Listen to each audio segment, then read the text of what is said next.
আজকে ফার্স্টে তাহলে হেডিং করব ঘূর্ণায়মান কোয়ান্টাম সংখ্যা, যার ইংরেজি নাম হচ্ছে স্পিন কোয়ান্টাম নাম্বার। তাহলে হেডিং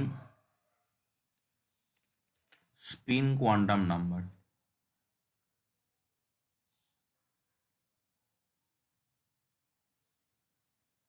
কোয়ান্টাম নাম্বার। আমরা আগের দিন তিনটে কোয়ান্টাম সংখ্যা পড়েছিলাম। একটা হচ্ছে মুখ্য কোয়ান্টাম সংখ্যা, যেটা কক্ষ, মানে আহ, আমি এর সঙ্গে আরেকটা জিনিস বলে দিই। কোয়ান্টাম সংখ্যার গুরুত্ব, এটাও প্রশ্ন দিতে পারে, কোয়ান্টাম সংখ্যার গুরুত্ব বা কোয়ান্টাম সংখ্যার তাৎপর্য। কোয়ান্টাম সংখ্যার তাৎপর্য।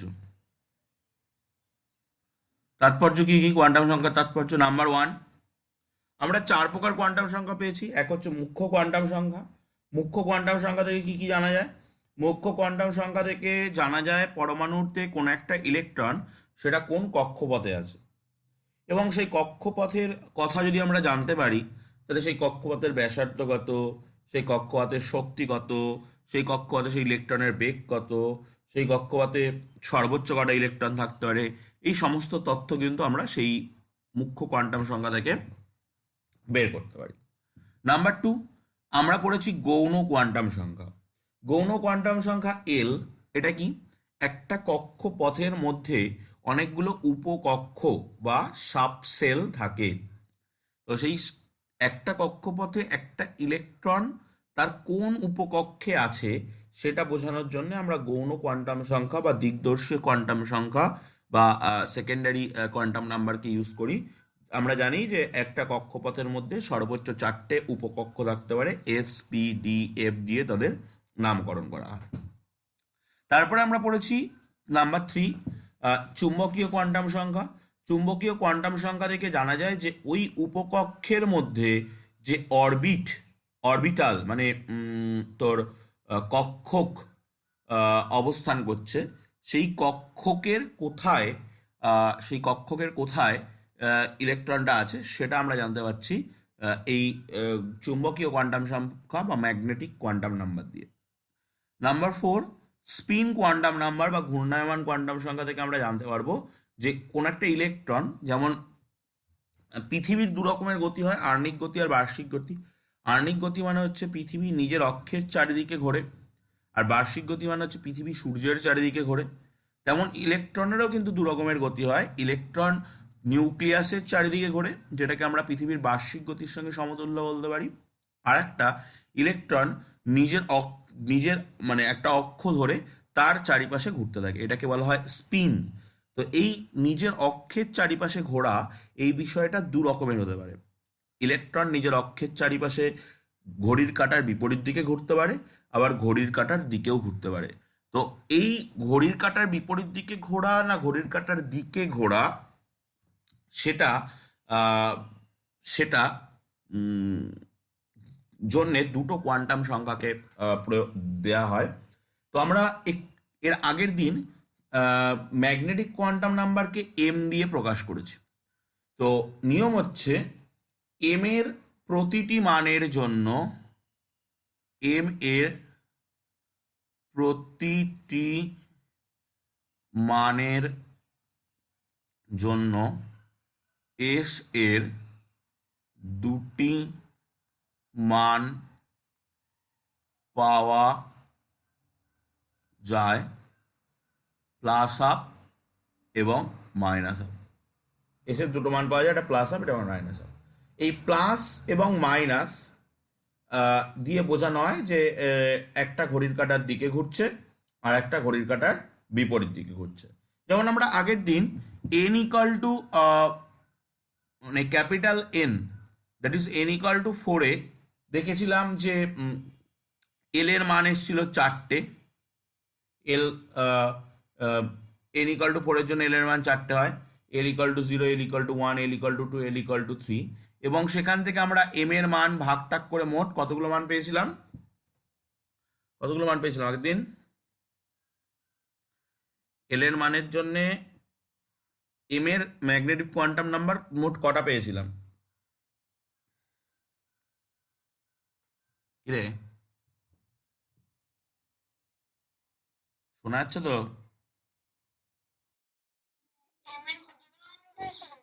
বাড়িতে পড়িসনি? তা বল এম এর কটা। হ্যাঁ হ্যাঁ।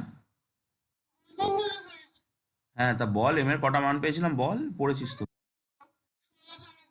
16খানা পাওয়া গেছিল। এবার এই 16খানা মানের প্রত্যেকটা মানের জন্য এখন এস এর দুটো করে মান পাবো, একটা প্লাস আপ একটা মাইনাস আপ, এটা আমি আগের দিনও দেখিয়েছিলাম। তো তাহলে মোট 32টা মান পাওয়া যাবে। এবং আমরা জানি যে এই ক্যাপিটাল এন বা এন ইকাল টু 4, 4 নম্বর কক্ষপথ যেটা, সেই কক্ষপথ 32টা সর্বোচ্চ ইলেকট্রন ধরতে পারে। এবং সেই 32টা ইলেকট্রনের কোয়ান্টাম সংখ্যা হচ্ছে এই যেগুলো হবে s, n equal to 4, m equal to এত, এল ইকাল টু এত, এস ইকাল টু এত, এরকম করে করে 32টা ইলেকট্রনের 32টা কোয়ান্টাম সংখ্যা পাবো। এই হলো স্পিন কোয়ান্টাম নাম্বার। আমরা একটা ইম্পর্টেন্ট জিনিস পড়বো যেটার নাম হচ্ছে পাউলির অপবর্জন নীতি, ইংরেজিতে বলা হয় পাউলিস এক্সক্লুশন প্রিন্সিপাল। পাউলিস এক্সক্লুশন প্রিন্সিপাল কি বলছে? যে কোন একটা ইলেকট্রন, তার 4টে কোয়ান্টাম নাম্বার থাকবে। একটা এন, একটা এল, একটা এম, একটা এক্স। 4টে কোয়ান্টাম নাম্বার কোনো একটা ইলেকট্রনের সঙ্গে আরেকটা ইলেকট্রনের কখনো সেম হতে পারবে না। কোন একটা পরমাণুর মধ্যে কোন একটা ইলেকট্রনের এন, এল, এম, এস, অন্য কোন একটা ইলেকট্রনের এন, এল, এম, এস একটা পরমাণুর মধ্যে, এরা কখনো সমান হবে না। ওকে। যদিও এন, এল, এম মিলে যায়, তাহলে এস এর পার্থক্য দেখা যাবে। এস এর একটা মান হবে প্লাস আপ আর একটা মান হবে মাইনাস আপ। ওকে। তো যেমন আমরা যদি দেখি, আমরা জানি 1s 1 নম্বর মানে যেটা হচ্ছে কে, কে মানে হচ্ছে n equal to 1। K equal, K মানে এন ইকাল টু 1 মানে এল এর কটা মান পাবো? এল এর কটা মান পাবো?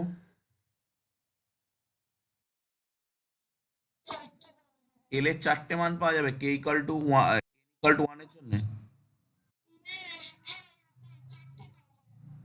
কে, কে মানে মুখ্য কোয়ান্টাম সংখ্যা যখন 1, এন ইকাল টু 1, তখন এল এর কটা মান পাওয়া যাবে? 4টে। মানটা কি? 0। তার জন্য এম এর কটা মান পাওয়া যাবে?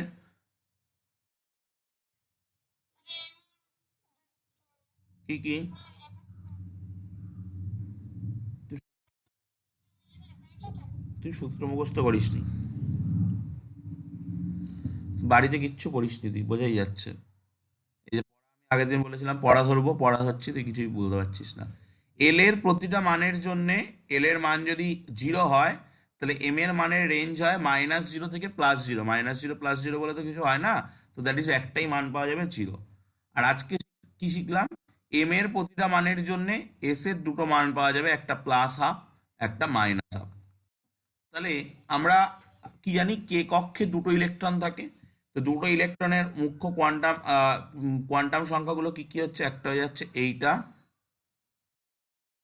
যে n equal to 1, l equal to 0, m equal to 0, s equal to plus half.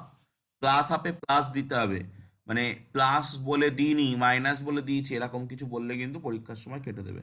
আর একটা হচ্ছে এটা,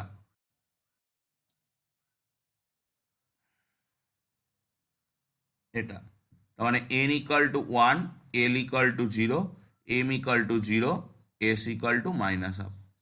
এই কে কক্ষ বা প্রথম কক্ষপথ। সেই প্রথম কক্ষপথের যে দুটো ইলেকট্রন থাকে, সেই দুটো ইলেকট্রনের কোয়ান্টাম নাম্বারটা কিভাবে হবে সেইটা। তো একই রকম ভাবে আমরা আরো বড় বড় কক্ষপথ নিয়ে আমরা সেগুলো বের করতে পারি। তো ধর আমি আরেকটা যদি দেখাই, কে, এল, এম, এম কক্ষপথটা দেখাচ্ছি আমি। ধর, তো পেজ চেঞ্জ করি, পেজ চেঞ্জ করব। তো আমরা জানি যে এম কক্ষপথ, এম কক্ষপথ মানে এন কত? ছোট হাতের এন কত? এ বল, এগুলো তো ঝটাপট বলতে হবে। এন কত, এন এর মানটা কত? এন এর কতগুলো মান বেরোয়? তিন। তার জন্য এল এর মান কি কি হয়?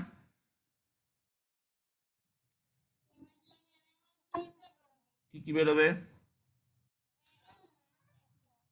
জিরো, ওয়ান, আর এবার এম এর এল এর মান জিরো হলে এম এর মান কি কি হতে পারে?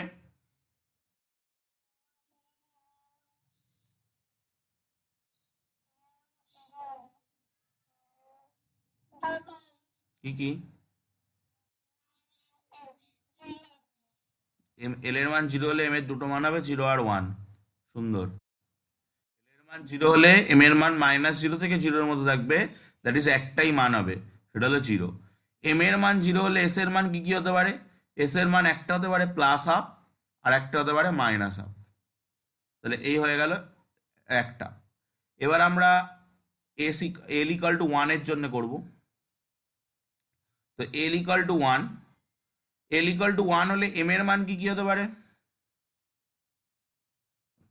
এল ইকাল টু ওয়ান হলে এম এর মান কি কি হতে পারে?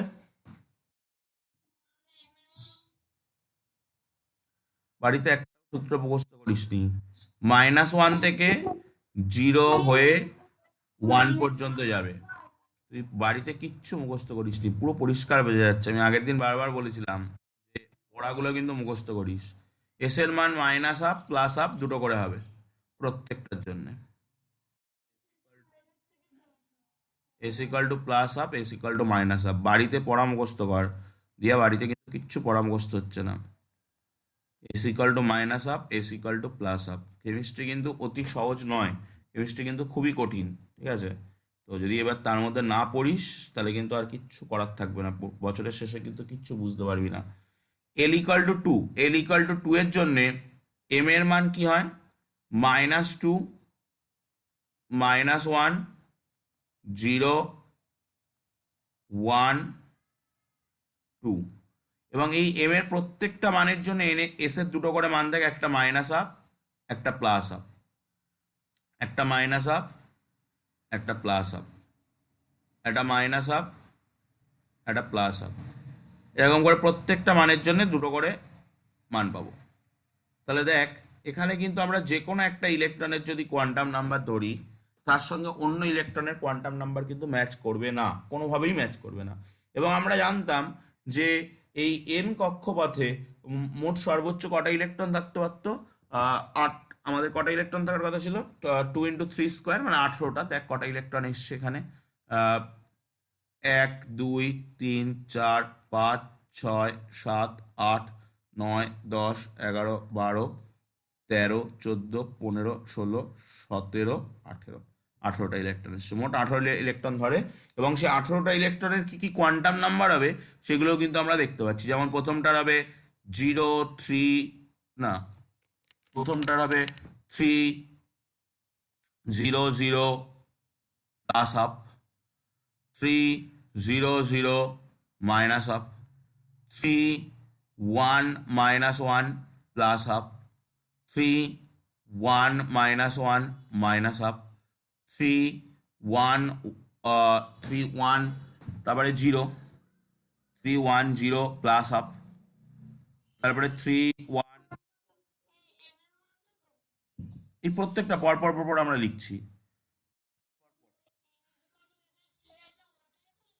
হ্যাঁ, সেই থ্রি দিচ্ছি তো।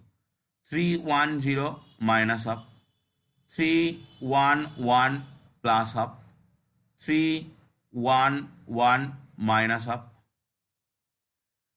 এইভাবে হলো। দেন থ্রি, মাইনাস টু, না, থ্রি, টু,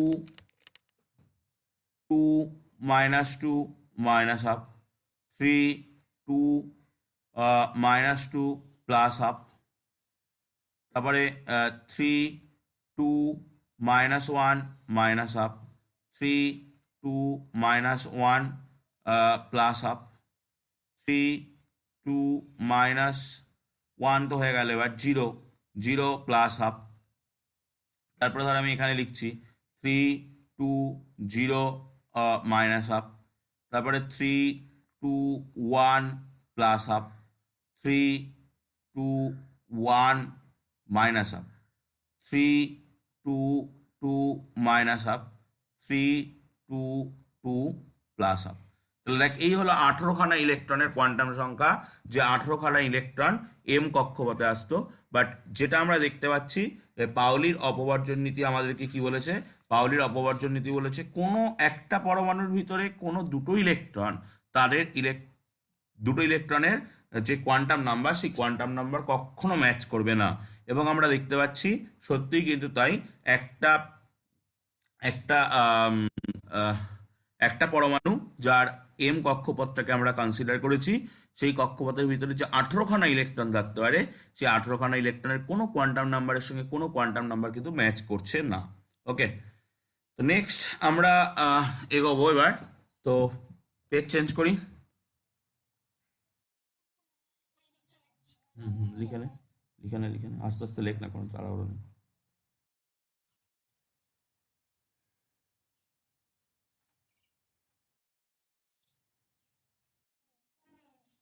ওকে, নেক্সট আমরা পড়বো হুন্ডের মাল্টিপ্লিসিটি সূত্র বা হুন্ডের সূত্র।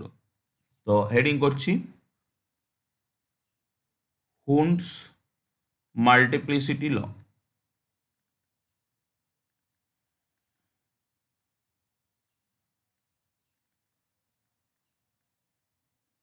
আচ্ছা, হুন্ডের মাল্টিপ্লিসিটি সূত্র কি বলছে? হুন্ডের মাল্টিপ্লিসিটি সূত্র বলছে সমশক্তি সম্পন্ন কক্ষকগুলি, কক্ষক দ্যাট মিনস অরবিটাল, সমশক্তি সম্পন্ন কক্ষকগুলি যতক্ষণ পর্যন্ত খালি থাকবে ততক্ষণ ইলেকট্রনগুলি এককভাবে ওই কক্ষকগুলি দখল করবে এবং প্রত্যেকের ঘূর্ণন একই দিকে হবে। যেমন ধর আমরা পি কক্ষকের কথা ভাবছি, যে এম নিলাম, এম মানে এন ইকাল টু 3, তার জন্যে উপকক্ষক কটা আসছে? L equal to 0, l equal to 1, l equal to 2। তো l equal to 0, l equal to 1, l equal to 2 মানে এটা হলো এস, এটা হলো পি, এটা হলো ডি। এবার এই পির জন্যে তিনটে আসে, একটা হচ্ছে এম ইকাল টু -1, একটা এম ইকাল টু 0, একটা এম ইকাল টু 1। এই তিনটের জন্যে আমরা তিনটে নাম দিয়ে থাকি, একটা হচ্ছে পিএক্স, একটা পিওয়াই, একটা পিজেড। মানে এটা ছিল কক্ষ, এটা ছিল উপকক্ষ, আর এগুলো হলো কক্ষক, যেগুলো আমরা আগের দিন শিখেছিলাম। তো এই তিনটে হলো, বল যদি কোনো ডাউট থাকে, এই তিনটে হলো কক্ষক। কার কক্ষক? না, এটা এটা কি? এটা 3p, 3p উপকক্ষের, 3p উপকক্ষের তিনটে কক্ষ, 3px, 3py, 3pz, এই হলো তিনটে উপকক্ষ। এবার এই তিনটে উপকক্ষ কেমনভাবে অবস্থান করে আমরা এই আজকের ক্লাসে বা পরের দিনের ক্লাসে দেখব। এই তিনটে উপকক্ষ পাশাপাশি কিন্তু অবস্থান করে, এবং তাদেরকে ব্লক ডায়াগ্রামটা আঁকা হয় এরকমভাবে, যে এটা হচ্ছে 3px এর ঘর, 3py এর ঘর, 3pz এর ঘর।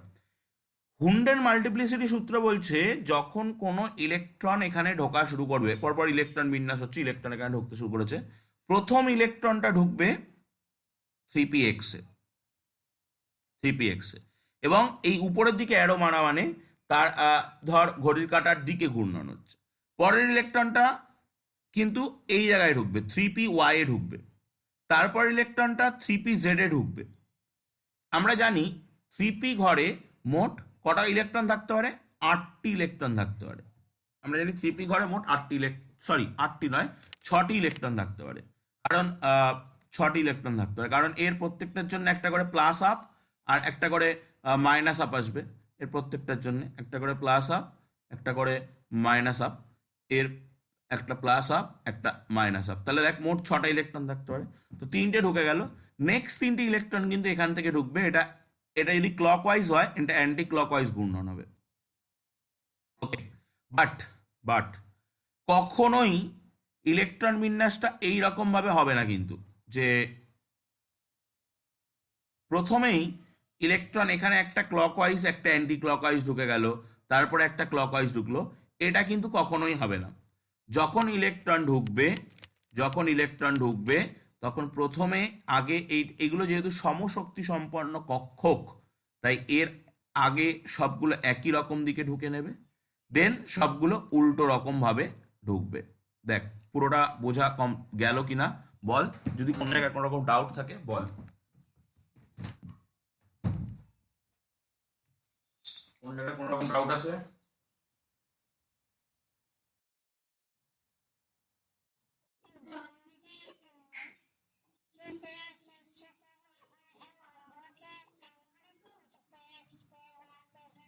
ওগুলোকে ওরকম ভাবেই তো লেখা হয়, p x p y p z হচ্ছে পি কক্ষের ভিতরে, উপকক্ষের ভিতরে যে কক্ষকগুলো ছিল সেই কক্ষকগুলোকে বোঝানোর জন্য p x p y p z গুলোকে দেওয়া হচ্ছে। ওকে, তাহলে হুন্ডের মাল্টিপ্লিসিটি সূত্র কি বোঝা গেছে যে সমশক্তি সম্পন্ন কক্ষক, সমশক্তি সম্পন্ন কক্ষক যতক্ষণ খালি থাকবে ততক্ষণ ইলেকট্রনগুলো ওই কক্ষকগুলো এককভাবে দখল করতে থাকবে এবং প্রত্যেকের ঘূর্ণন একই দিকে হবে। যত ধর প্রথম ইলেকট্রনটা 3p(x) এ ঢুকেছে, তারপরে ইলেকট্রনটা কখনোই 3p(x) এ উল্টো ঘূর্ণনে ঢুকতে পারবে না। 3p(y) 3p(z) যতক্ষণ পর্যন্ত খালি আছে ততক্ষণ এই একই রকম ঘূর্ণন দিয়েই 3p(y) 3p(z) এ ঢুকবে। যেই 3p(y) 3p(x) 3p(z) এ একটা একটা করে ইলেকট্রন একই দিকে ঘুরছে, তখন নেক্সট ইলেকট্রন 4 নম্বর ইলেকট্রন আবার 3p(y) এ আসবে, উল্টো উল্টো ঘূর্ণন। ওটা যদি আগেরটা ক্লক ওয়াইজে ঢোকে, এটা অ্যান্টি ক্লক ওয়াইজে ঢুকবে, এবং দেন 3p(y) দেন 3p(z). এটা হলো কে বলছে, হুন্ডের মাল্টিপ্লিসিটি সূত্র বলছে। এরপরে যেটা আমরা পড়বো সেটা হচ্ছে আউপবাউ নীতি। ঠিক আছে, আউপবাউ প্রিন্সিপাল বা আউপবাউ নীতি। আমরা তিনটে নীতি পড়বো আজকে, দুটো অলরেডি পড়া হয়ে গেল। একটা হচ্ছে পাউলির অপবর্জন নীতি, একটা হচ্ছে হুন্ডের মাল্টিপ্লিসিটি সূত্র, নেক্সট হচ্ছে আউপবাউ নীতি। তো পেজ চেঞ্জ করি, কিছু বলার থাকলে বলে নে। ওকে, আউপবাউ নীতি, আউপবাউ প্রিন্সিপাল।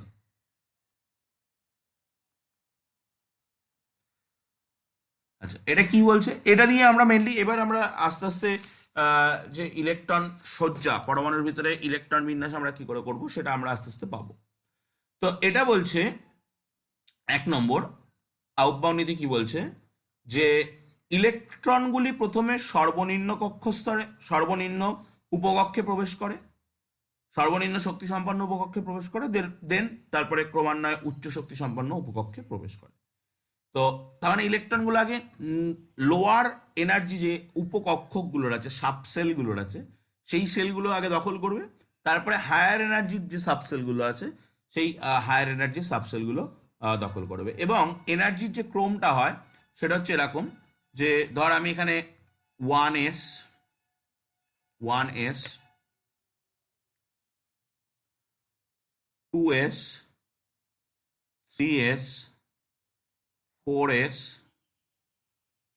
5s 6s আমি লিখে নিলাম, 7s এটাও লিখে নিলাম। তাহলে 1s এর পরে তো আর 1p থাকে না, 2s এর পরে 2p থাকে, বাট 2d হয় না, এখানে 2p হয়, 2d spd, এটা 2 নয়, এটা 3, 3p হয়, 3d হয়, দেন এটা 4p 4d 4f 5p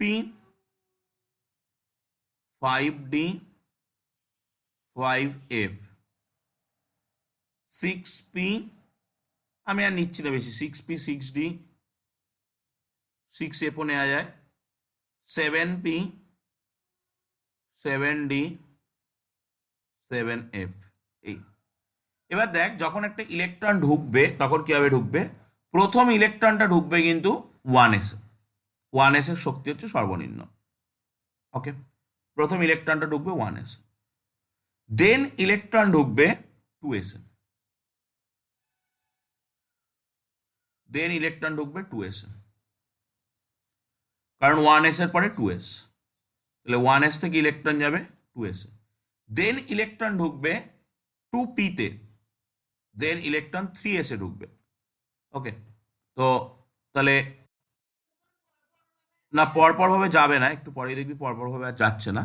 তাহলে প্রথমে আমরা কি পাচ্ছি, প্রথমে 1s, সব, তারপরে 2s, তারপরে 2p, তারপরে 3s, তারপরে দেখ ইলেকট্রন কোথায় ঢুকবে, 3p, থ্রি, এই এই দাগটা মারলেই হয়ে যাবে, 3p 4s। দেখ 3pর পরে কি হওয়ার কথা ছিল, নর্মালি এই সিকোয়েন্স অনুযায়ী 3pর পরে 3d হওয়ার কথা ছিল, 3p 3d 4s এরকম হওয়ার কথা ছিল, বাট সেরকম কিন্তু হচ্ছে না। 3pর পরে দেখ ইলেকট্রন চলে এসছে 4s-এ।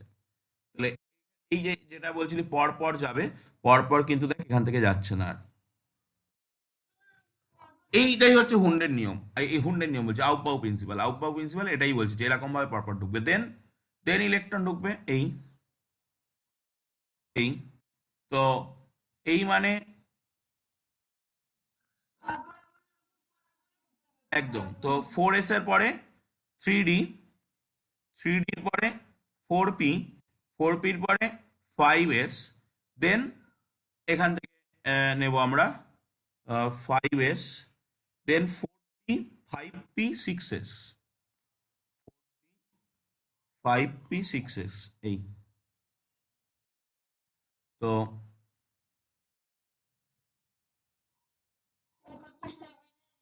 ওই না 7s, হ্যাঁ এইখান থেকে আবার এখান থেকে আসবে 4f থেকে, তাহলে 5s এর পরে 4p, 5p 6s, আমি আর লিখছি না, এইভাবে এটা কন্টিনিউ করবে, এইভাবে ইলেকট্রনগুলো ফিল আপ হতে থাকবে। তো যাই হোক, তাহলে আমরা এই এটা কি বললো, আউটবাউ প্রিন্সিপালটা কি বললো বুঝতে পারলাম যে প্রথমে ইলেকট্রনগুলো নিম্ন শক্তির যে সাবসেলগুলো আছে, লোয়ার যে সাবসেলগুলো এনার্জি লেভেল কম, সেখানে আগে প্রবেশ করবে, যেমন 1s, তারপরে তার থেকে হায়ার লেভেল 2s, তার থেকে হায়ার লেভেল 2p, তার থেকে হায়ার লেভেল 3s, তার থেকে হায়ার লেভেল 3p, তার থেকে হায়ার লেভেল 4s, এরকম ভাবে ইলেকট্রনগুলো ঢুকতে পারবে।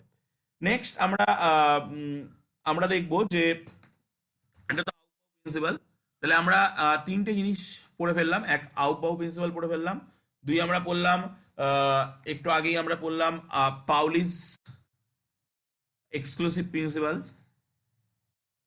পাউলিস এক্সক্লুশন প্রিন্সিপাল। এটাও পরমাণুর যখন আমরা আজকে একটু পরেই ইলেকট্রন বিন্যাস করব, সেটা পাউলিস এক্সক্লুশন প্রিন্সিপাল মেনে চলবে। তিন আমরা বললাম হুন্ডস মাল্টিপ্লিসিটি রুল, সেটাও মেনে চলবে, মাল্টিপ্লিসিটি রুল, সেটাও মেনে চলবে। ফোর্থ ফোর্থ বলছে যে ফোর্থ বলছে যে n+l এর মান বৃদ্ধির সঙ্গে সঙ্গে, বৃদ্ধির সঙ্গে সঙ্গে উপকক্ষকের শক্তির মান বৃদ্ধি পায়, উপকক্ষকের শক্তির মান বৃদ্ধি পায়।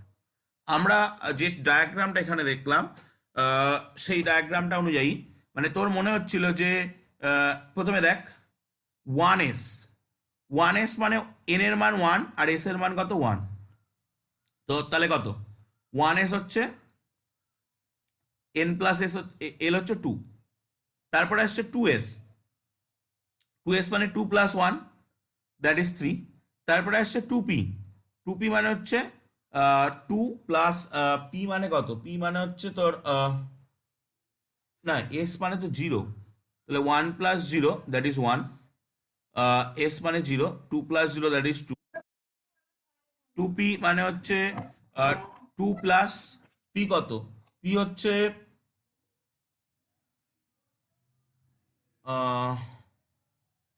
s0, পি হচ্ছে 1, তাহলে 3, তারপরে 3s, 3s মানে 3 + 0 দ্যাট ইজ 3, তারপরে 3p, 3p মানে 3 + 1 দ্যাট ইজ 4। এবার তোর মনে হচ্ছিল যে 3pর পরে 4p হবে, তো 4p কত? না, 3pর পরে 3d হবে। 3d কত? 3d হচ্ছে 3 + d মানে হচ্ছে কত? d মানে 2, তো 3 আর 2 5, বাট তুই 4s দেখ, 4s কত? 4s হচ্ছে 3 + 4 + 1, 4 + 1 দ্যাট ইজ অলসো 5। বাট নিয়ম অনুযায়ী এইটা কিন্তু আগে যাবে, 4s উপকক্ষক আগে ইলেকট্রন দিয়ে পূর্ণ হবে, এবং 3d উপকক্ষক, আমি আবারও ভুল করলাম, এস মানে হচ্ছে 0, তাহলে 4 + 0 দ্যাট ইজ 4। তাহলে দেখ নিয়ম অনুযায়ী এই 4s কিন্তু এর এনার্জি কম, এই 3ডির কিন্তু এনার্জি বেশি, তাহলে এই 4s এর ইলেকট্রন আগে পূর্ণ হবে, 3ডির ইলেকট্রন পরে পূর্ণ হবে। সেই জন্য কিন্তু আমরা এখানে দেখ 4s কে আগে নিয়েছি, 3d কে পরে নিয়েছি। এটাই কিন্তু n+l এর নিয়ম, যেটা আমরা এখানে অলরেডি ছবি দিয়ে বুঝেছি। বল এই পর্যন্ত কোনো রকম অসুবিধা? এই পর্যন্ত কোনো রকম অসুবিধা? বুঝতে পারলাম না। হুম, দেখে নে।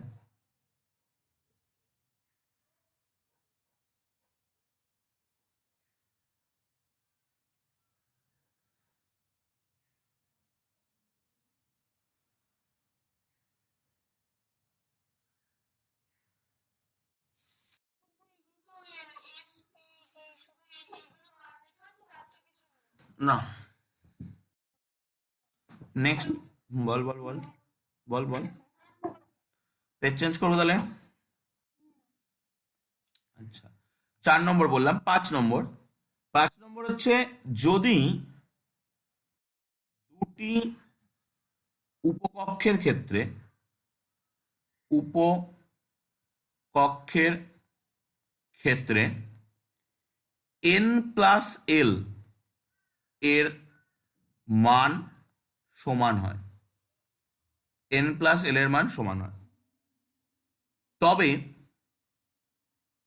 যে উপকক্ষের উপকক্ষের n এর মান কম, n এর মান কম, সেই উপকক্ষে ইলেকট্রন আগে প্রবেশ করবে, সেই উপকক্ষে ইলেকট্রন আগে প্রবেশ করবে। তাহলে কি বলছে, ধর আমরা যদি একটু আগে আমরা পরপর নিচ্ছিলাম, যে 1s, 1s মানে 1 + 0 দ্যাট ইজ 1, 2s, 2s মানে 2 + 0 দ্যাট ইজ 2, 3, 2s এর পরে 2p, 2p ছিল 2 + 1 দ্যাট ইজ 3, তারপরে 3s, 3s মানে 3 + 0 দ্যাট ইজ 3। দেখ এইখানে অলরেডি দুটো কক্ষপথের n+l এর ভ্যালু সমান হয়ে গেছে, সেটা হলো 2p আর 3s। এই নিয়মটা কি বলছে? এই নিয়মটা বলছে যাদের ক্ষেত্রে n এর ভ্যালু সমান, n+l এর ভ্যালু সমান, তাদের ক্ষেত্রে দেখতে হবে n এর ভ্যালু কত। এর ক্ষেত্রে n এর ভ্যালু 2, এর ক্ষেত্রে n এর ভ্যালু 3। যার n এর ভ্যালু কম, সেখানে ইলেকট্রন আগে প্রবেশ করবে। সেই জন্য আমরা লিখেছিলাম 1s, 2s, 2p আগে, তারপরে 3s, যদিও কিনা 2p এবং 3s দুজনের কিন্তু n+l সমান। ওকে, যেমন আর একটা এক্সাম্পল যদি আমরা দিই, যে ধর 3d, 3d মানে কত? 3 + d মানে হচ্ছে 2, 3d হচ্ছে 5। আর একটা যদি আমরা 4p দেখি, 4p কিন্তু 4 + p হচ্ছে 1 দ্যাট ইজ 5। তো দেখ এদের দুজনের কিন্তু n+l এর ভ্যালু সমান। তো এদের মধ্যে কাদের ইলেকট্রন আগে প্রবেশ করবে? এর n হচ্ছে 3, এর n হচ্ছে 4, তো যার ইলেকট্রন n কম, সেখানে ইলেকট্রন আগে প্রবেশ করবে। তাহলে 3d আগে, 4p পরে, 3d আগে 4p পরে। ওকে, তাহলে বোঝা যাচ্ছে এইভাবে এগুলো পাওয়া যায়। বাট এই যে n+l নিয়ম, এই n+l নিয়মের কিন্তু ব্যতিক্রম আছে, n+l নিয়মের ব্যতিক্রম আছে, তো আমরা সেইটা নেক্সট পেজে গিয়ে দেখবো। তো যদি হয়ে যায় বল, করে নে।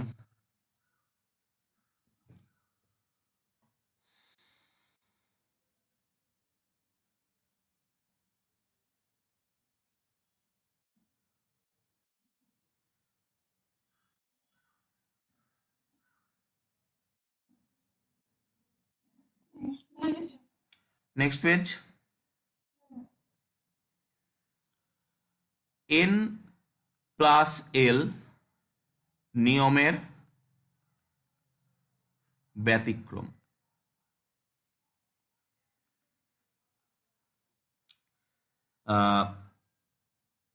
কি হয় না, কিছু কিছু এর ক্ষেত্রে হয় যে ল্যান্থানাম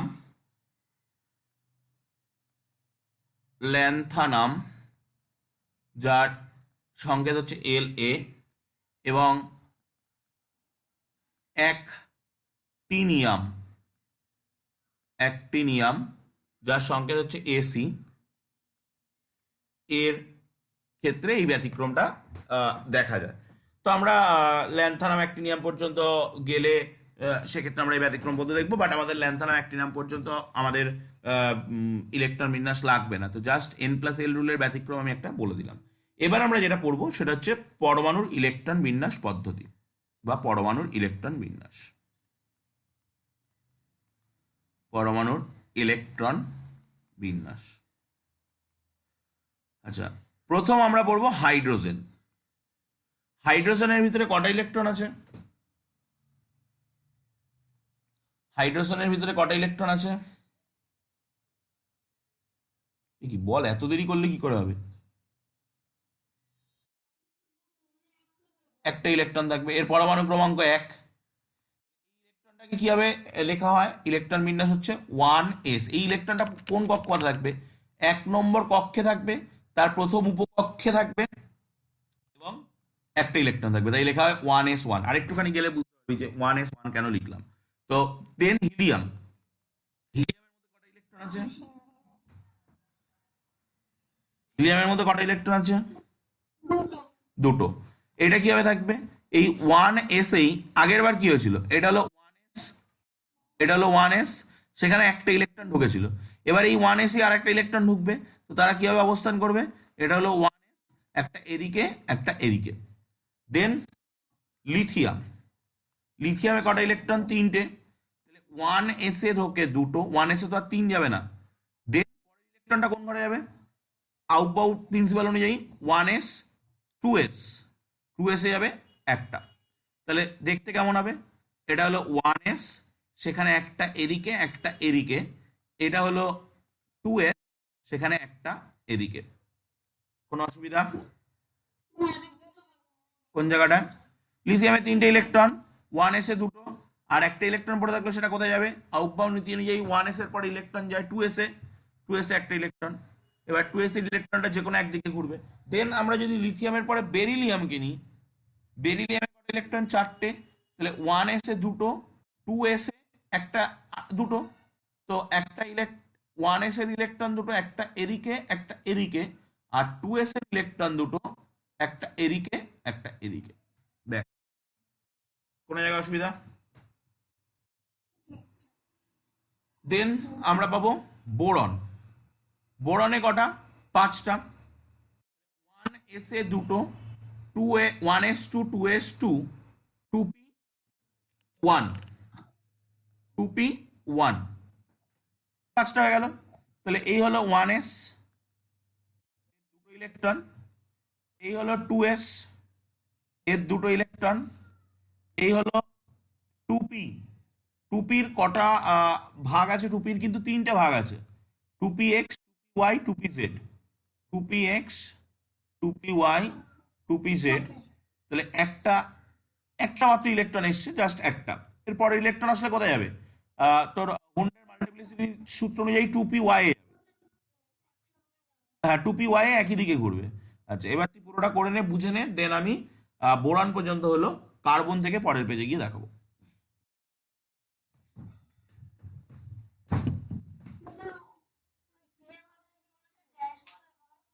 কোনগুলো বল? কার মাথায়?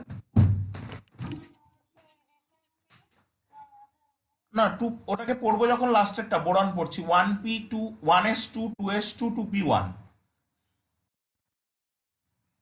1s2 2s2 2p1, এরকম ভাবে বলতে হবে কিন্তু। আর এই ইলেকট্রন বিন্যাস কিন্তু ঝটাপট করা শিখতে হবে, কারণ আমরা ক্লাস 11 প্রথমেই পরমাণুর গঠন পড়ছি। এবং এই পরমাণুর গঠন কিন্তু প্রত্যেকটা চ্যাপ্টারের মধ্যে লাগবে। এবং এই ইলেকট্রন বিন্যাস কিন্তু জরুরি। তোকে হুট করে জিজ্ঞাসা করবো আমি কার্বনের পরমাণু ইলেকট্রন বিন্যাস কি, ইলেকট্রনিক কনফিগারেশন কি, তোকে কিন্তু ঝটাপট বলতে হবে 1s2 2s2 2p, এরকম করে পরপর বলে যেতে হবে। ঠিক আছে? তো মাথার মধ্যে মুখস্থ রাখার কোনো ব্যাপার নেই, টেকনিকটা মাথায় রাখলেই। কার্বন 6, তাহলে কি হবে 1s2 2s2 2p2 হয়ে গেল। নাইট্রোজেন 7, 1s2 2s2 2p3, এরকম করে পরপর পর বসিয়ে দেবো। তো হয়ে গেলে বল, আরো দেখাচ্ছি।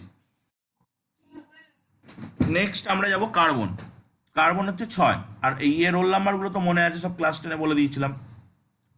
কার্বন 6, কার্বন 6 কি হবে তাহলে 1s2 2s2, আস্তে আস্তে বলা শুরু কর নিজে, 2s2 2p2। দেখতে কেমন হবে? এটা হচ্ছে 1s, এখানে দুটো দুদিকে, এটা হচ্ছে 2s, এখানে দুটো দুদিকে, এটা হলো 2px 2py 2pz, একটা এখানে একটা এখানে। ওকে, দেন কার্বনের পরে আসে নাইট্রোজেন। নাইট্রোজেন 7, বল কি হবে, ইলেকট্রন বিন্যাসটা কি হবে বল দেখি।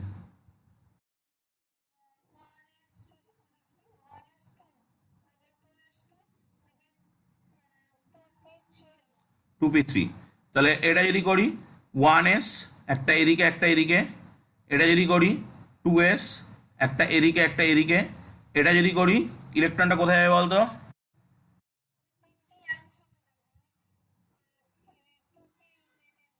2pz এর ঘরে ইলেকট্রনটা, নতুন ইলেকট্রনটা যোগ হবে। দেন নাইট্রোজেনের পরে আসছে অক্সিজেন। অক্সিজেন বল দেখি কি হবে।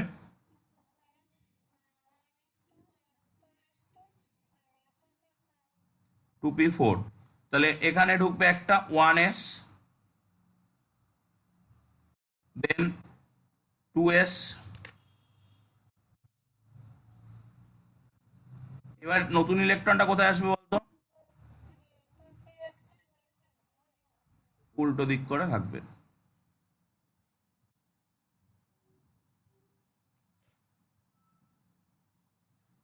বোঝা গেল? দেন অক্সিজেনের পরে হচ্ছে আহ, তোর ফ্লুরিন 9, বল ইলেকট্রন বিন্যাস কি হবে?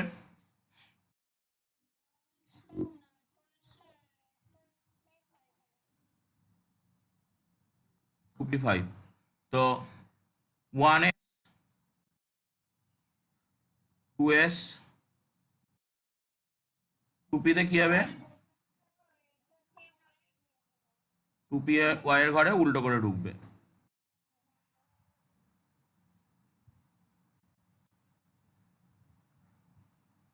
দেন নিয়ন, নিয়ন হচ্ছে 10, তাহলে বল 1s2 2s2 2p6, তাহলে এই হলো 1s।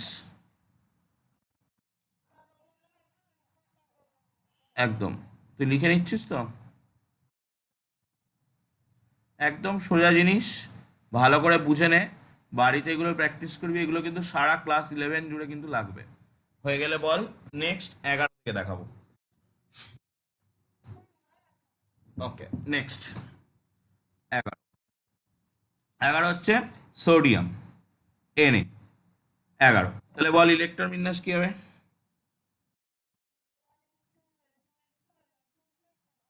2p, ঘরে আর ফাঁকা জায়গা আছে? 2p-তে ইলেকট্রন হাইয়েস্ট 6টা ধরতে পারে, তুই 2p ঘরে 7 দিলি, দিয়ে তুই ইলেকট্রনটা বসাবি কোথায় পাশের ছবিতে গিয়ে? জায়গা তো আর নেই।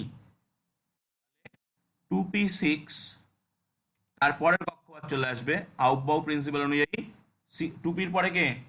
3s। বোঝা গেল? না, ওখানে জায়গা নেই তো, ওখানে জায়গা কই আর, তুই ছবি তো দেখ, ওখানে জায়গা আছে আর, তো আমি কি করে বসাবো? তো এই হলো তোর 1s, এখানে ইলেকট্রন এইদিকে, এই হলো 2s, এখানে ইলেকট্রন এই হলো 2px 2py 2pz, এখানে ইলেকট্রন আর এই হলো 3s, এখানে একটা ইলেকট্রন থাকবে। দেন সোডিয়ামের পরে ম্যাগনেসিয়াম, ম্যাগনেসিয়াম 12। বল।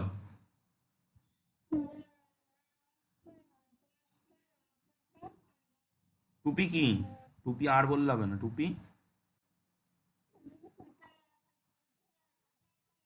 টুপি কত? তারপরে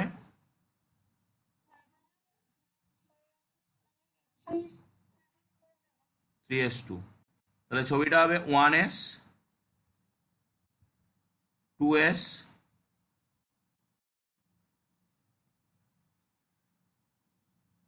2px,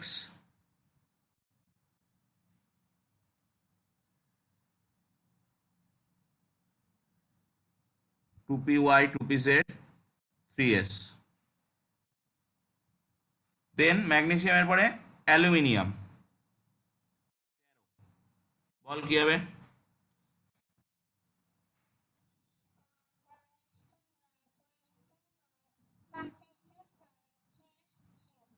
সিএস এর ঘরে কি তিনটে ইলেকট্রন ধরবে? এস এর ঘরে তিনটে ইলেকট্রন ধরবে না? ডি আনতে হবে। আউটবাউ প্রিন্সিপাল সিএস এর পরে কাকে ইলেকট্রন দেয়?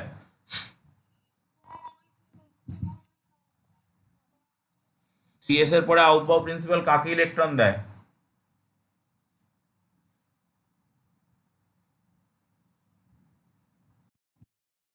বল বল। এ কি এত দেরি করলে কি করে হবে? থ্রি এস এর পরে কে আসে?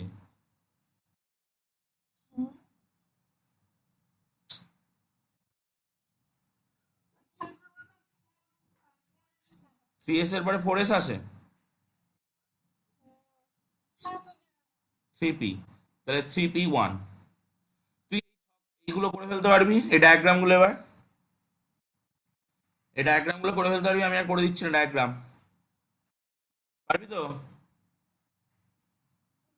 জোরে বল, জোরে বল।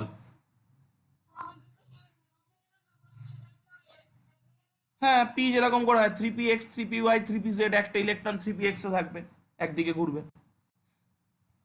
ঠিক আছে। সিলিকন 14। বল কি হবে?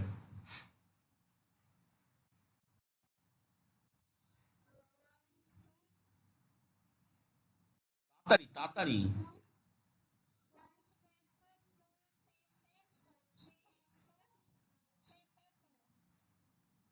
তারপরে ফসফরাস 15। বল কি হবে, ঝটাপট বল।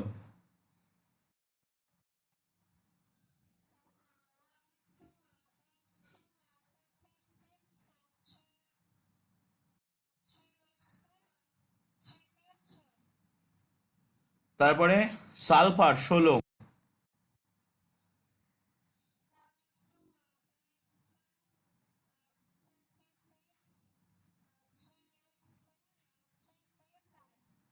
তারপরে সালফারের পরে ক্লোরিন 17।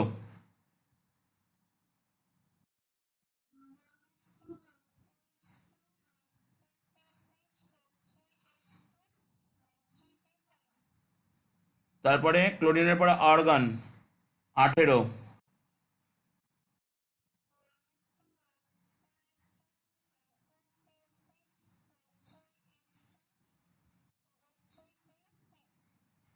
পেজ চেঞ্জ করি।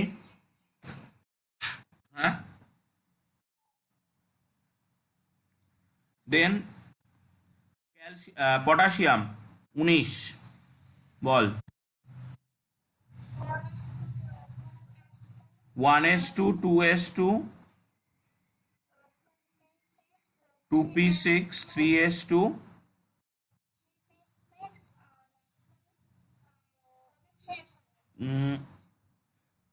3pর পরে ইলেকট্রন কোথায় যায়? এইগুলো গোলালে কিন্তু হবে না।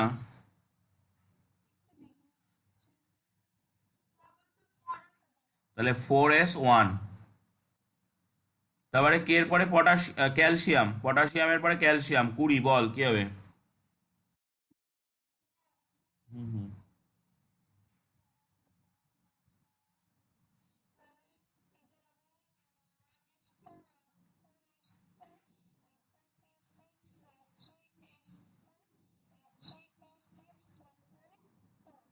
4s2, 4s2।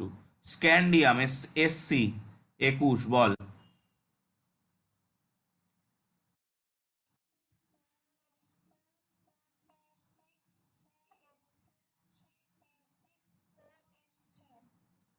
Four S A তিনটে ধরে, এরকম উল্টো পাল্টা করলে কি করে হবে? এরকম উল্টো পাল্টা করলে কি করে হবে? তুই বলে দিলি দুম করে 4s3, এগুলো বলা যাবে না। 4s এর পরে ইলেকট্রন কোথায় যায়?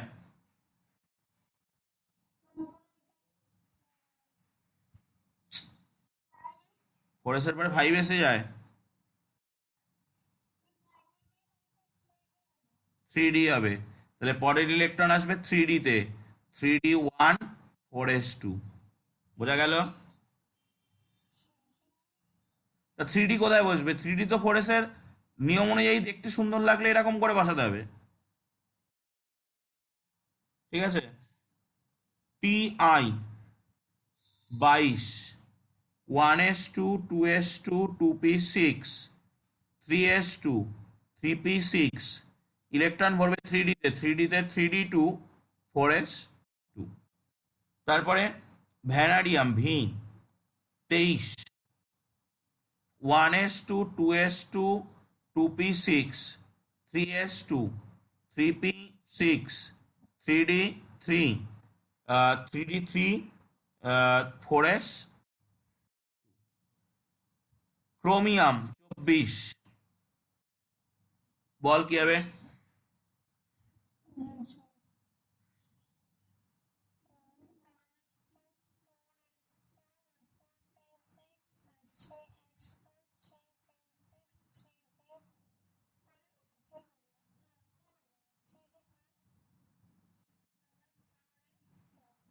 এই ইলেকট্রন বিন্যাসটা লেখা হয়েছে লাস্টেরটা,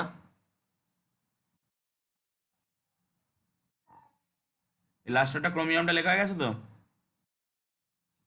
এই ইলেকট্রন বিন্যাসটা ভুল। কেন?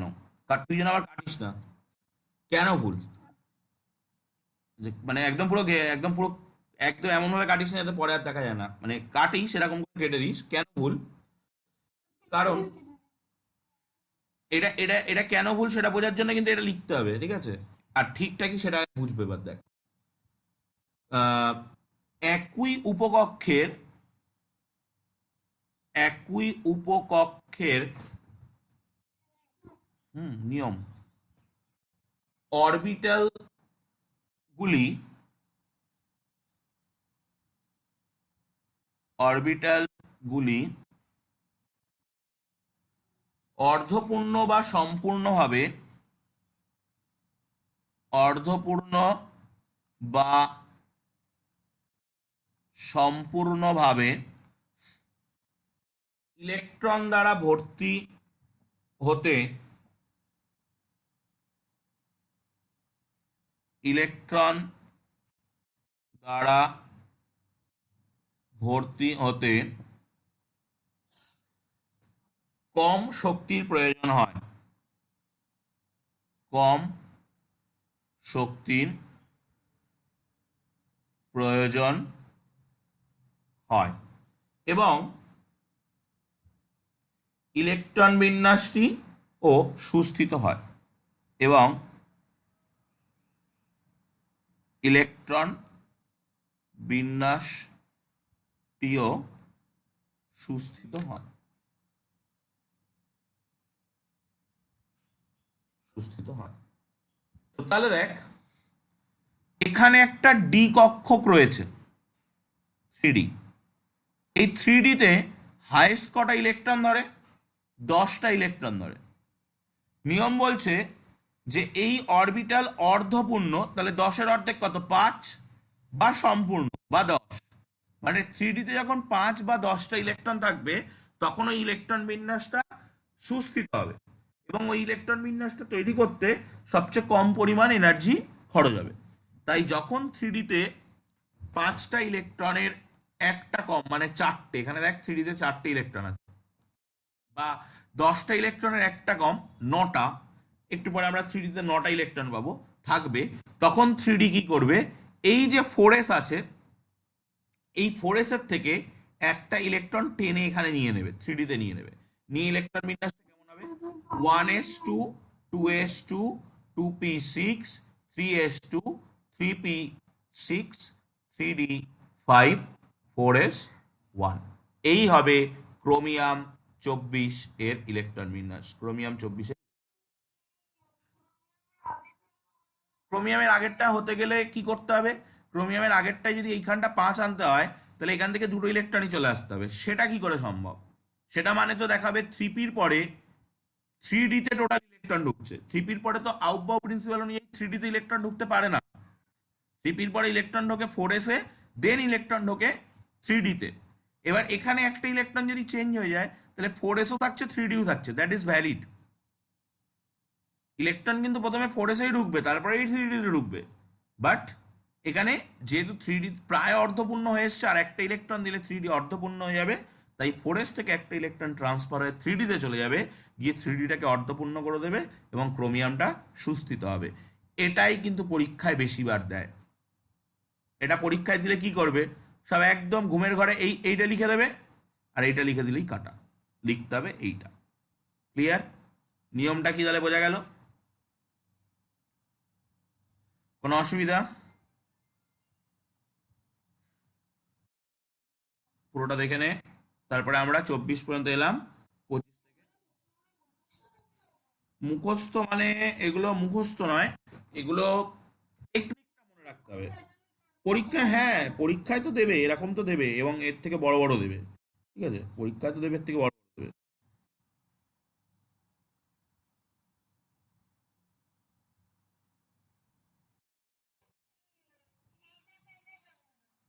এই যে, যেহেতু অরবিটালটা অর্ধপূর্ণর কাছাকাছি হয়ে গেছে। হ্যাঁ, এবার দেখবো আমরা, এরপরে গিয়ে দেখবো 9-এ গিয়ে হবে। এরপরে গিয়ে দেখবো 9-এ গিয়ে হবে। কোনো অসুবিধা? চেঞ্জ করব? ওকে, চল। তাহলে এরপরে কত? এরপরে হচ্ছে 25। 25 মানে mn। mn 25। 25 কেমন হবে? 1s2, 2s2, 2p6, 3s2, 3p6, তারপরে 3D-তে কটা ইলেকট্রন ছিল? 5টা ছিল। বাট 4s-এ একটা ছিল। তাহলে 3D-তে ইলেকট্রন ঢুকবে না 4s-এ ইলেকট্রন ঢুকবে? 4s-এ ইলেকট্রন ঢুকবে, কারণ 4s-এ আগে ইলেকট্রন পূর্ণ হয়, তারপরে 3D। তাহলে 4s-টা হয়ে যাবে 2। ক্লিয়ার? Fe। Fe হচ্ছে 26। 1s2, 2s2, 2p6, 3s2, 3p6, 3d6, কারণ 4s পূর্ণ, 4s আর ইলেকট্রন ঢোকার জায়গা নেই, 3d6। Cobalt CO 27। 1s2, 2s2, 2p6, 3s2, 3p6, 3d7, 4s2। Nickel 28। 28। 1s2 বল কি হবে? 2s2 বল।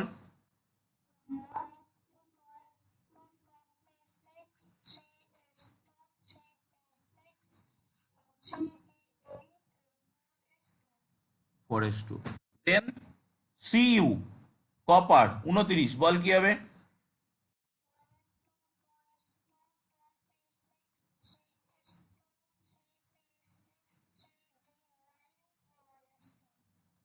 Three d nine, 4s2। আবার দেখ সেই গল্প চলে এসছে। 3D তে 10টা ইলেকট্রন চলে আসতে থাকতে পারে, একদম একটা 4s থেকে এখানে একটা চলে আসবে, তাহলে এইটা কিন্তু ভুল। ঠিকটা হবে 1s2, 2s2, 2p6, বল বল। না, এখানে কি হবে? 3s2, 3p6, 3d10, 4s, 4s2 না 4s1। এরপরে 30, যেটা সেটা হচ্ছে জেডেন। জেডেন 30। তাহলে এটা কিন্তু ভেরি ভেরি ইম্পর্টেন্ট। এই দুটোই কিন্তু পরীক্ষায় বেশিরভাগ ক্ষেত্রে দেখা যায়। এই কপার 29 আর ক্রোমিয়াম 24। হ্যাঁ, এই দুটোই কিন্তু বেশিরভাগ দিতে দেখা গেছে। 30। 30-এর ইলেকট্রন বিন্যাসটা কি হয় বল দেখি।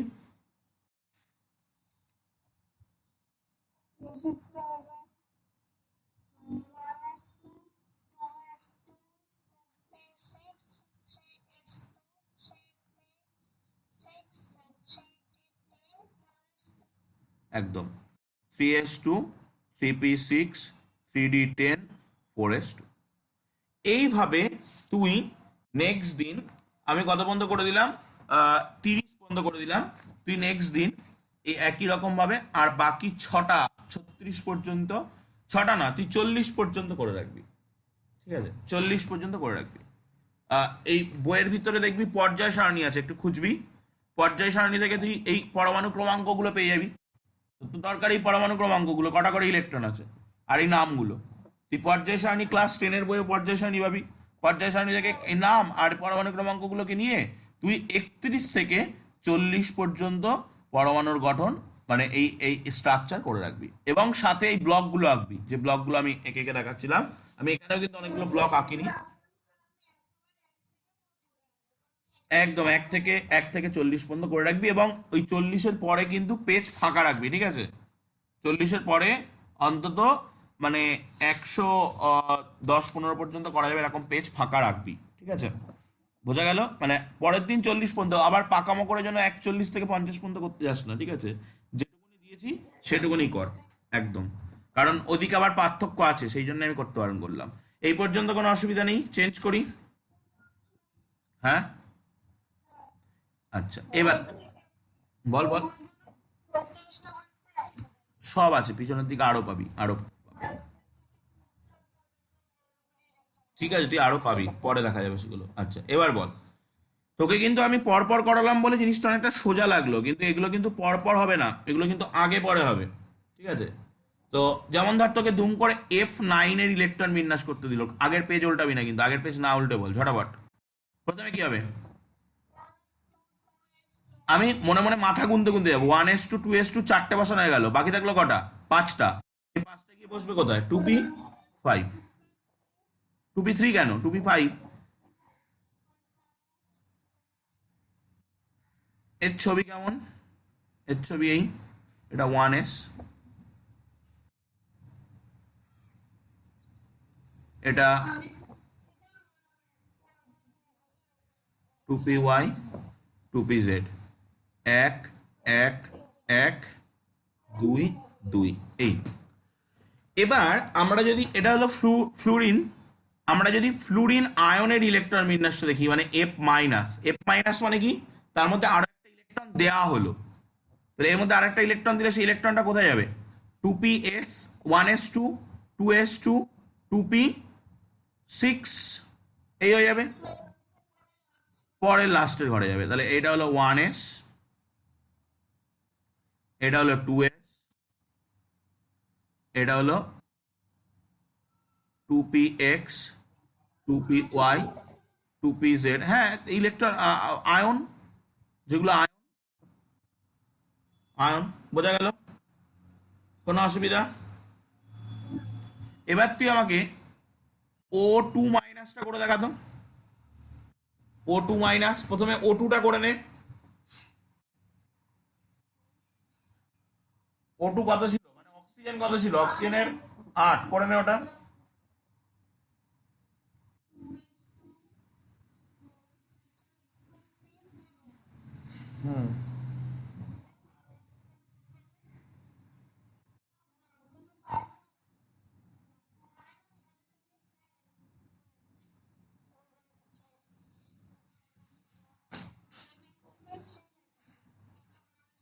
পুরোটা করে নিয়ে বল কত হবে।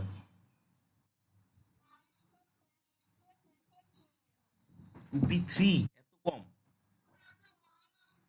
1s2 2s2 2p, অক্সিজেনে O8 যখন ছিল তখন কি ছিল? O8 এরকম ভাবে লেখে না, O8 এই পাশে লেখে।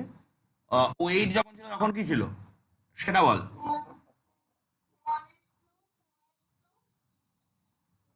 2p4। এবার এর সঙ্গে দুটো ইলেকট্রন যোগ হচ্ছে, মাইনাস মানে দুটো, হ্যাঁ, তা মাইনাস মানে কি, ইলেকট্রন তো যোগ হওয়া। তো 2p তাহলে কি কত হয়ে যাবে? 6 হয়ে যাবে না? 2p6। এবার বল এস টু মাইনাসের ইলেকট্রন বিন্যাস কি হবে? এস হচ্ছে 16, মুখস্থ রাখতে হবে কিন্তু 1 থেকে 30 পর্যন্ত। আমি আজকে যেটা করিয়ে দিয়েছি পুরো পরমাণু ক্রমাঙ্ক সহ মুখস্থ রাখতে হবে।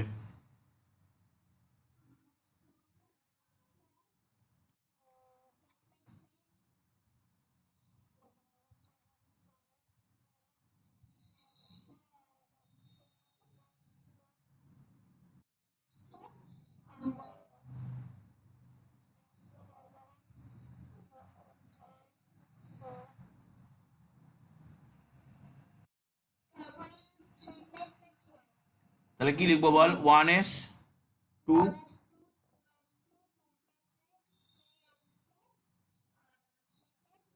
একদম। তাহলে বোঝা গেল।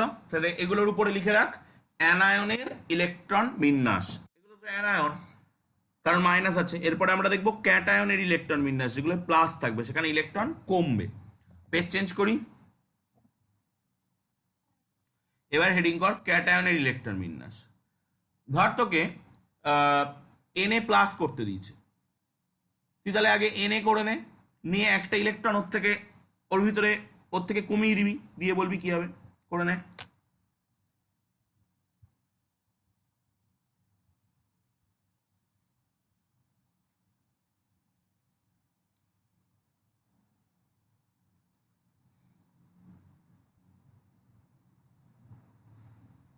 শোনা যাচ্ছে তো আমার কথা?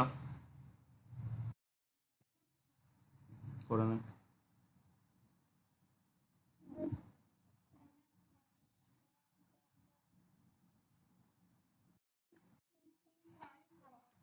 হ্যাঁ, সোডিয়ামের ইলেকট্রন বিন্যাস কি আছে বল?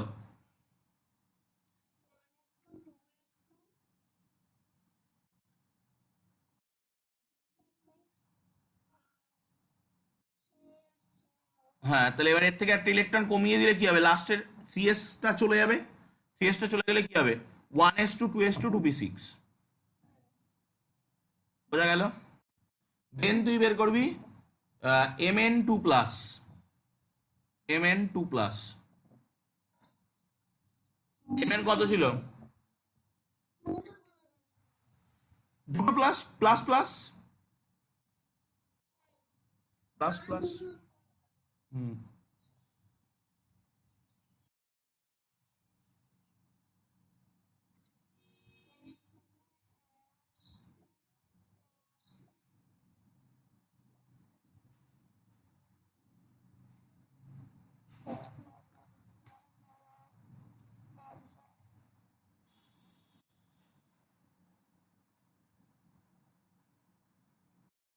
হুম। 1s2 2s2 2p6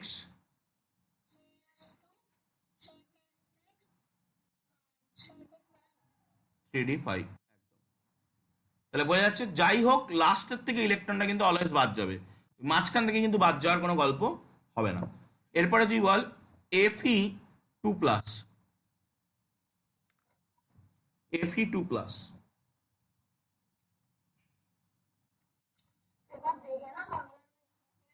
এগুলো কিন্তু পরীক্ষার সময় দেখার সময় পাবি না, সুযোগ পাবি না, সেটা মাথায় থাকে যেন।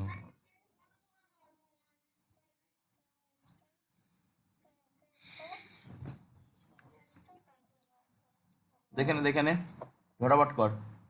1s2 2s2 2p6 3s2, তারপরে বল।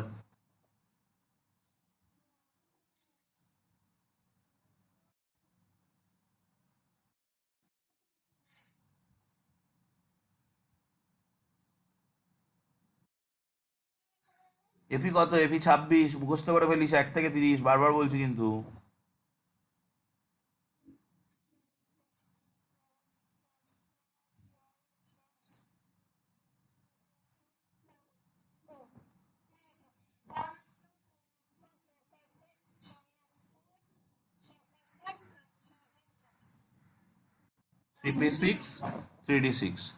fe3 প্লাস কি হবে? তাহলে এখান থেকে আরো একটা বাদ যাবে, 3d থেকে এবার। তাহলে 1s2 2s2 2p6 3s2 3p6 3d five. আচ্ছা, CU plus ball, CU plus.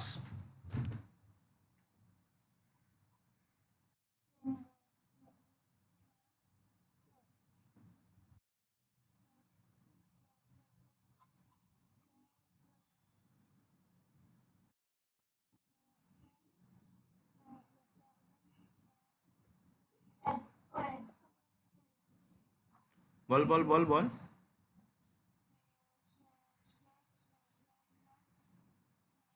এত সময় লাগবে কেন? লাস্টের থেকে একটা বাদ দিয়ে দিবি।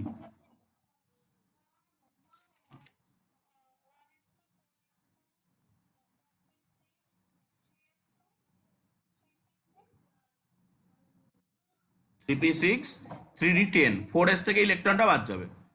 Cu2 প্লাস বল, তাহলে কি হবে? আরো একটা ইলেকট্রন বাদ যাবে।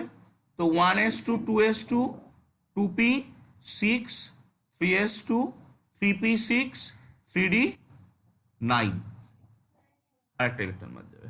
তো আমরা আজকে ইলেকট্রন বিন্যাস কিভাবে করে কোনো পরমাণু সেটা শিখলাম, এবং আয়ন এগুলো কি, এগুলো ক্যাটায়নের ইলেকট্রন বিন্যাস, সেগুলোও শিখলাম। তো এই পর্যন্ত তাহলে আজকে রাখবো। এরপরে আমাদের এই চ্যাপ্টারে আরো কিছু কিছু জিনিস বাকি আছে, সেগুলো আমরা নেক্সট দিন পড়বো। আইসোটোপ টাইসোটোপ আর অল্প কয়েকটা জিনিস বাকি আছে, সেগুলো পড়লে নেক্সট দিন আশা করছি টোটালটা শেষ হয়ে যাবে। তুই ভালো করে করে ফেলবি, আর হোমওয়ার্ক যেটা দিয়েছি 31 থেকে 40 ইলেকট্রন বিন্যাসগুলো কমপ্লিট করে ফেলবি। নেক্সট দিন আর নেক্সট সপ্তাহে টঙ্গলবারের দিকে পড়াবো, আমি বলে দেবো। আর নেক্সট সপ্তাহে মোটামুটি তোকে ফিক্সড ডেট দিয়ে দেবো খুনি। পরমাণুর গঠন কিন্তু নেক্সট দিন শেষ হয়ে যাবে, ঠিক আছে? ওকে। পরমাণুর গঠনের পরের চ্যাপ্টারটা কি আছে? ঠিক পরমাণুর গঠনের পরের চ্যাপ্টার কি? 3 নম্বর চ্যাপ্টার।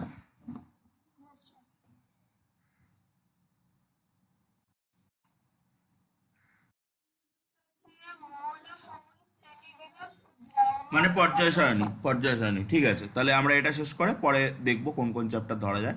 ওকে, তাহলে বল যদি কোনো ডাউট থাকে।